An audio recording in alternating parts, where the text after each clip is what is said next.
NATO akhirnya merespons serangan Rusia kepada Ukraina di hari ketiga invasi. NATO menerjunkan pasukannya ke Ukraina. Apakah ini pertanda genderang Perang Dunia III sudah ditabuh? Kepala NATO, Jens Stoltenberg mengatakan akan menerjunkan pasukan untuk pertama kalinya demi memperkuat pertahanan Ukraina dari invasi Rusia. Ini masih situasi yang cair. Apa yang telah kita lihat adalah bahwa pasukan Ukraina bertempur dengan berani dan benar-benar mampu menimbulkan kerusakan pada pasukan Rusia yang menyerang, kata Stoltenberg setelah pertemuan dengan para pemimpin NATO pada Jumat, tanggal 25 Februari tahun 2022. Dikutip dari CNA, ini adalah invasi penuh ke Ukraina. Mereka bergerak menuju Kyiv dan tujuannya adalah untuk mengubah pemerintah Ukraina. Tambahnya, Stoltenberg memperingatkan bahwa invasi Rusia ini telah mengancam keamanan Eropa yang lebih luas di luar anggota non-NATO Ukraina. Untuk itu, pasukan NATO dan kekuatan udara diterjunkan di sisi timur Ukraina. Dia mengatakan sekutu juga telah mengaktifkan rencana pertahanan. Ribuan tentara NATO bahkan sudah bersiaga di darat, laut dan udara. Kami telah memperkuat pencegahan dan pertahanan kami, kata Stoltenberg. Kemarin, sekutu mengaktifkan rencana pertahanan kami dan sebagai hasilnya, kami mengerahkan elemen pasukan respons NATO, NRF, di darat, di laut, dan di udara untuk lebih memperkuat postur kami dan untuk merespons dengan cepat segala kemungkinan. Jelasnya, langkah tersebut adalah yang terbaru oleh NATO dengan tujuan meningkatkan pertahanannya, terlebih setelah sekutu yang dipelopori Amerika Serikat mengirimkan ribuan tentara ke anggota timur saat Rusia bergerak ke Ukraina. Kami memiliki lebih dari 100 jet dalam siaga tinggi, beroperasi di lebih dari 30 lokasi berbeda dan lebih dari 120 kapal dari utara hingga Mediterania, kata Stoltenberg. Ini untuk menjaga perdamaian, untuk mencegah serangan dan untuk mencegah perang yang terjadi di Ukraina meluas ke negara sekutu NATO manapun. Tegasnya, dia tidak memberikan perincian tentang kemana pasukan tersebut dikirim. Menurutnya, hal itu terserah komandan militer tertinggi NATO. Lantas apa itu pasukan NRF yang dikirim NATO? Dibuat pada tahun 2003, NRF terdiri dari 40.000 personel dan mencakup 8.000 kontingen dengan kesiapan tinggi dengan pasukan udara, laut dan operasi khusus yang dapat dikerahkan dalam beberapa hari. Di Washington, juru bicara Pentagon, John Kirby mengatakan, Amerika Serikat saat ini memiliki pasukan di Eropa, ditambah 7.000 orang yang diperintahkan untuk dikerahkan ke Jerman dan yang lainnya dalam keadaan siaga di dalam negeri. Dia mengatakan, pasukan mana dan berapa banyak bergantung pada kebutuhan spesifik NATO. Apapun persyaratan itu, Amerika Serikat siap untuk berada di depan sebanyak mungkin, kata Kirby. Dia menekankan, NRF adalah untuk melindungi negara-negara NATO, bukan untuk terlibat dalam pertempuran di Ukraina, yang bukan anggota aliansi. Namun, katanya, pemicu untuk mengaktifkan NRF adalah invasi yang melanggar hukum oleh Rusia ke Ukraina. Kami akan melakukan apa yang perlu kami lakukan untuk mempertahankan setiap inci wilayah NATO.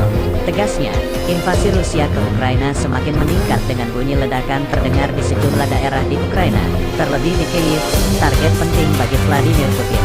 Namun demikian, hingga kemarin tak ada negara lain yang datang membantu Ukraina. Bahkan Amerika Serikat yang sebelumnya berkoar-koar akan berada di sisi Ukraina mengaku tidak akan mengirim pasukan untuk menyerang Rusia. Presiden Ukraina, Volodymyr Zelensky mengatakan, pada akhirnya, Ukraina berjuang sendiri untuk membela negara. Pagi ini, kami membela negara kami sendiri.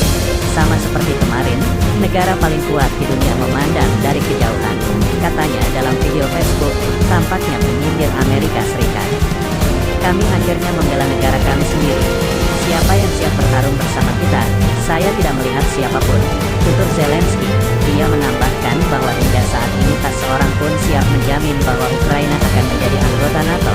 Walaupun alasan tersebut dijadikan Rusia sebagai dalih akan tindakannya, semua orang takut, semua orang diam. Mereka bilang mereka bersama kita, tetapi tidak siap menjadikan kita anggota aliansi, tutur Zelensky. Pada video yang sama, pemimpin Ukraina ini juga memberikan ucapan terima kasih pada mitra-mitra negara atas dukungannya. Namun Zelensky menganggap dukungan kepada Ukraina berupa penjatuhan sanksi-sanksi kepada Rusia masih belum cukup dan sepadan dengan dampak yang mereka rasakan. Rusia dijatuhi sanksi kemarin, tetapi ini tidak cukup untuk mengeluarkan pasukan asing ini dari tanah kami. Hanya melalui solidaritas dan tekad ini dapat dicapai, ucap Zelensky. Menurutnya, invasi dan serangan Rusia yang berkelanjutan menunjukkan bahwa sanksi yang dijatuhkan kepada Moskow oleh Barat tidaklah cukup. Dunia terus mengamati apa yang terjadi di Ukraina dari jauh, ujar Zelensky. Sebelumnya, sejumlah negara telah mengumumkan sanksi yang diberikan kepada Rusia atas invasi yang dilakukan ke Ukraina. Presiden Amerika Serikat, Joe Biden, memberikan sanksi untuk Rusia yang dapat melemahkan ekonomi bahkan dalam waktu dekat. Biden, yang menyebut Putin sebagai agresor, menjabarkan serangkaian sanksi terhadap Rusia, antara lain memblokir 4 bank utama dari sistem keuangan Amerika, termasuk VTB yang memiliki aset sekitar 250 miliar dolar.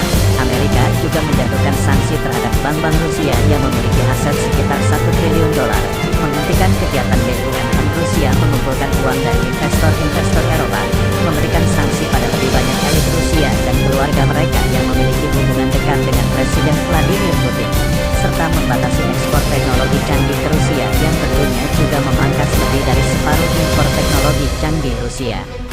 Ini akan membebani ekonomi Rusia, baik dalam waktu dekat, maupun dari waktu ke waktu. Kami sengaja merancang sanksi ini untuk memaksimalkan dampak jangka panjang terhadap Rusia dan untuk meminimalkan dampak pada Amerika Serikat dan sekutu kami, kata Biden saat konferensi pers dikutip dari CNN, Jumat, 25/2. Inggris juga mengumumkan sanksi yakni membatasi kemampuan negara Rusia dan perusahaan Rusia untuk mengumpulkan dana di pasar kami, melarang berbagai ekspor teknologi tinggi, dan selanjutnya mengisolasi bank-bank Rusia dari ekonomi global. Sementara itu, Uni Eropa menjatuhi sanksi kepada Rusia dalam sektor pertahanan hingga perbankan. Presiden Komisi Uni Eropa von der Leyen berjanji akan membekukan aset Rusia di Uni Eropa dan menghentikan akses bank Rusia ke pasar keuangan Eropa. Sanksi baru juga ditargetkan pada sektor finansial, energi, transportasi, kebijakan visa, kontrol ekspor dan larangan pembiayaan ekspor di Rusia.